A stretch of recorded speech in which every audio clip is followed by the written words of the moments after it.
Hey, Scorpio, welcome to your May reading. It's Taurus season, and you know what that means. Your opposite sign is being occupied, and that always means kind of an active season for you. So, whether you're a sun in Scorpio, whether Scorpio is your rising or moon sign, wherever your Scorpio placements are, they're being lit up and opposed by the moon. So, the spotlight is on you, and particularly on the way that you connect with people. So, I'm hearing, Spirit is showing me the Sun card.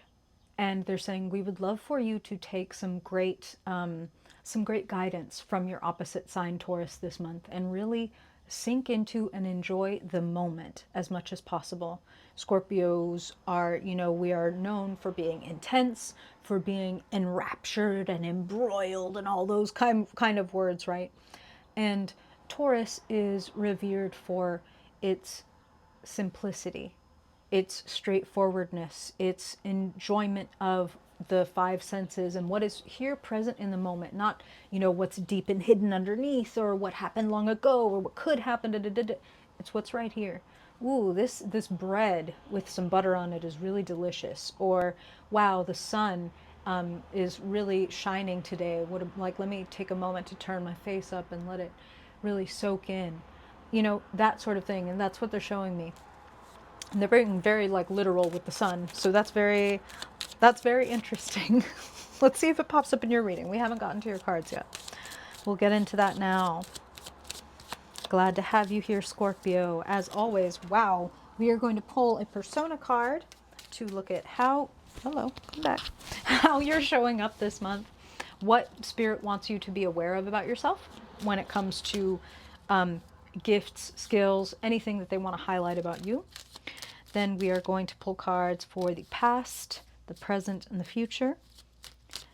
Look at the climate that you're working in and get the guidance to navigate it best. See a potential outcome and what the key is to unlocking the best of May for you. So thank you, Spirit, for showing up for the highest good of all Scorpio people tuned into this reading.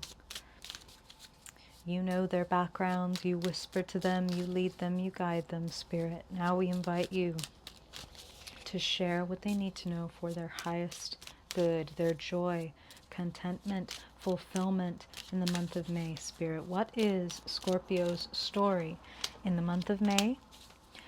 Where have they been? And how is that affecting where they are and where they're headed? And what is your guidance for them on their journey? What will serve Scorpio best in the month of May?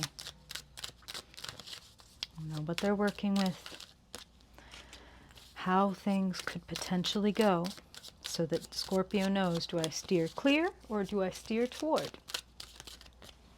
Okay, and the key. That was easy. All right. Hey, come on, Knight of Swords. Making some massive changes for the better. Love to see it. Love to see it.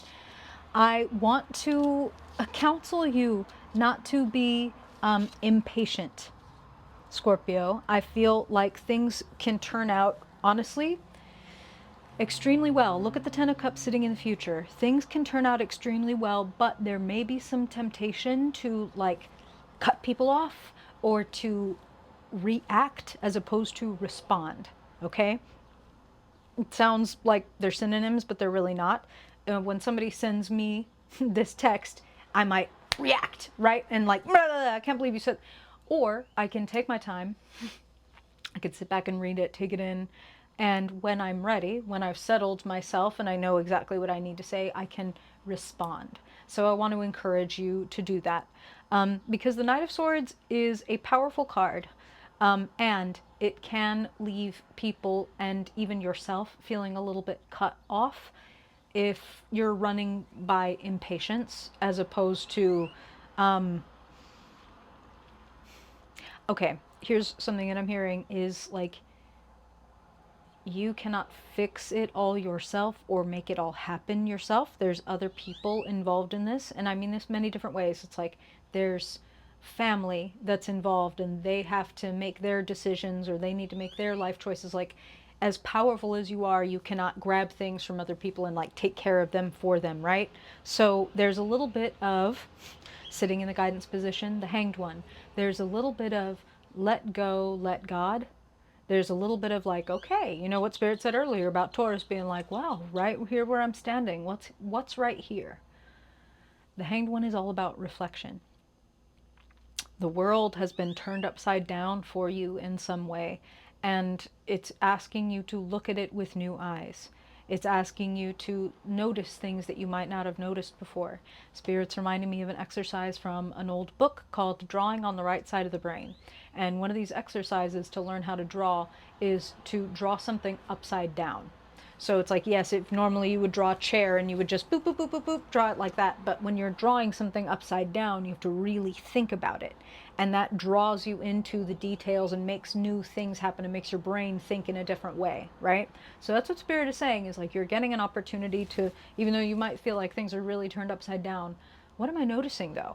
That I've never noticed before about this relationship or this job or this country or this whatever, that until I was put in this kind of temporary delay pause that I've never noticed because I was like too much in my head, and that's something that I'm hearing too.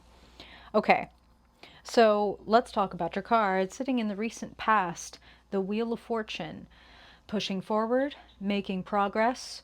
Progress, Spirit is reminding us, comes with ups and downs. The Wheel of Fortune goes around and around. That has something in common with the Nine of Swords that's sitting in the present position. Thoughts that go round and round. So this is where Spirit is saying there's certain things that like you can't necessarily outthink or out-analyze. And you might be actually like, Spirit is using a funny phrase. Have you ever heard the phrase healing from healing? Like sometimes, this is all matching up now with Spirit's really giving it to me straight, with what they were saying about like embracing kind of your opposite signs strengths this month. Sometimes we Scorpio people can be quite relentless in our urge to really get it, to really heal, to really get to the bottom of things.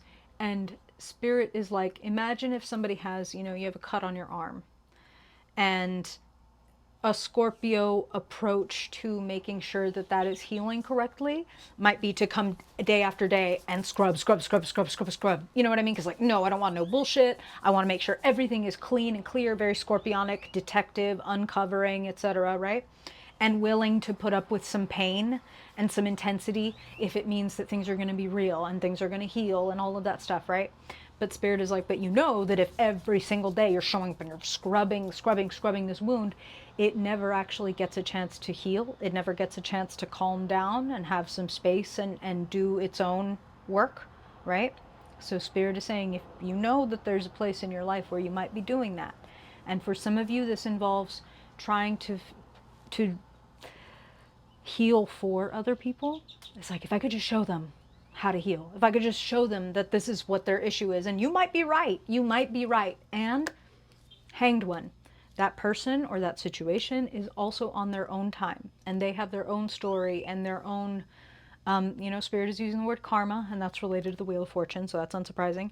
This person has their own karma. This person has things they need to learn, and think about how you might be in some ways doing people a disservice by trying to teach them the lessons that they are meant to experience. You know what I mean? You might see it a mile away and really get it and be able to be like, well, this is what it is. But it's a little bit like telling that friend of yours over and over that like, you're beautiful, you're beautiful, you're beautiful. But if they have the fucking low self-esteem, all of that stuff just, you know, they're rubber, you're glue, like it bounces right off. And so until they come to that conclusion through their own work and their own experience and their own healing, you are just kind of throwing your energy at something that is on its own journey. That's just something that I'm hearing. So for some of you, you're going to know exactly what that is, and you can just trust. Spirit is saying with the Hanged One, we're telling you, just do a little bit of a trust fall with us. Like, okay, God, you're right. I was doing my accidental control freak thing. Accidental, on purpose, who knows? Your mileage may vary. And I want to give it to you, God, because I don't know what I'm doing. And remember, God is universe, love, our first and eternal friend, whatever you want to call God, okay? do a trust fall and be like, all right, whew, I'm letting it go. And I'm going to trust that I'm also being led where I need to go. And you are, because of things that you've done, because you are making progress, and making progress often like brings us face to face with things that are anxiety provoking and scary and like dead end thoughts and things like that.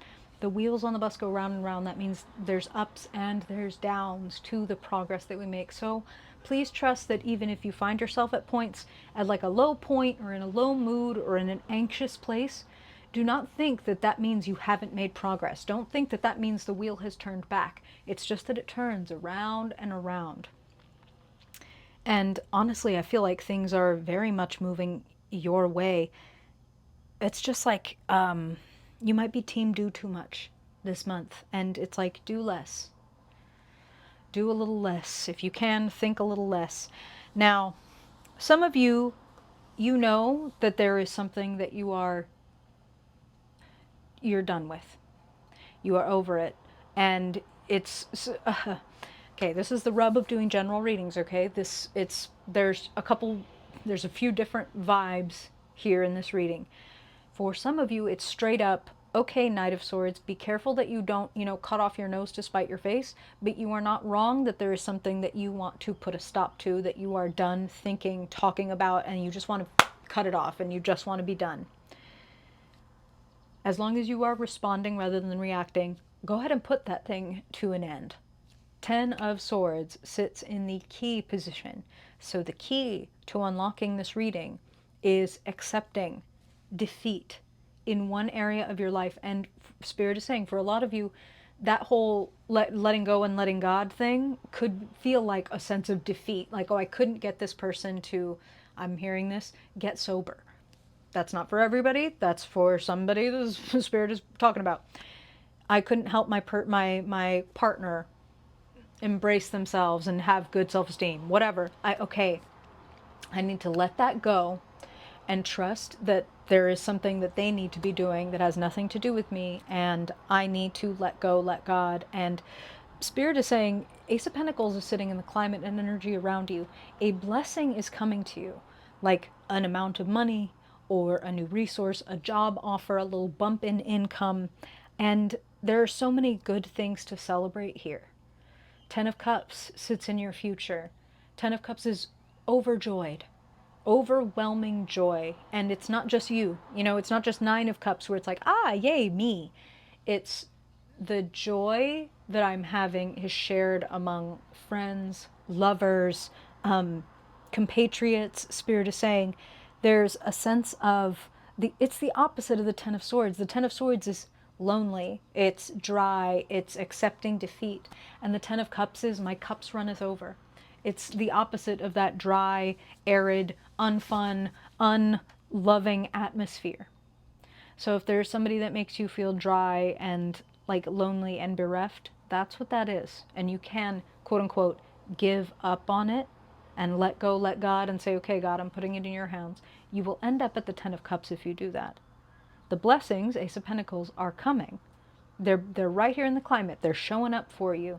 So you don't want to look at that 9 of Swords. You don't want to have your head in your hands where you don't notice God showing up with this big gold coin saying, here's this for you. Here's this thing that you were requesting. And that's what I'm hearing for some of you.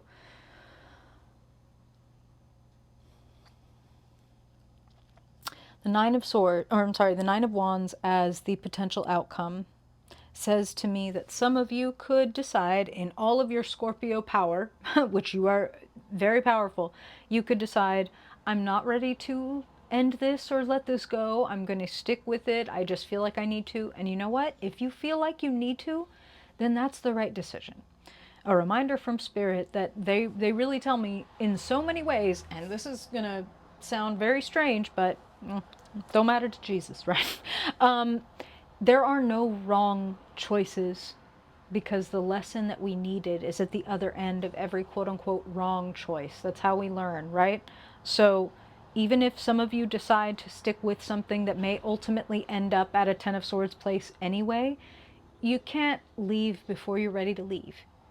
You need to know with a capital K, or else you're just going to end up with more of like a 7 of Swords, like kind of looking over your shoulder, wondering if you made the right decision. Maybe you go back and forth for a while because you didn't actually know. It's better to wait until you know, right? So, the Hanged One, hang out. The wheel is turning. And the wheel is turning in a really beautiful direction, so please keep the faith, keep the peace. And with that money, it's a golden opportunity. Okay? If you tend to it, if you work it, this good idea, this good opportunity, this good beginning of something.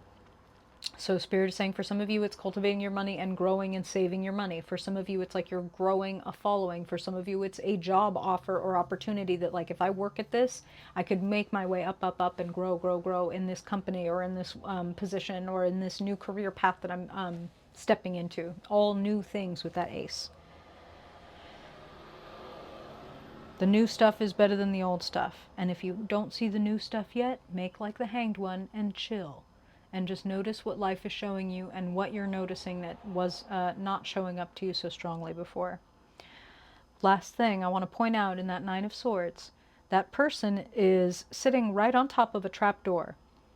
There is a lock behind them. And a very, very, like a very hidden, but it is there, a trap door with a lock on it. And in the foreground in front of that person is a big brass key. The key is in front of you. So if you're a little bit too in your head, remember to take your Taurus medicine, go out, put your feet on the grass, tilt your face up to the sun, enjoy a long bath or a long walk, and see what new frame of mind can come up when you actually get out of your mind and back into your body. I think you'll be pleased.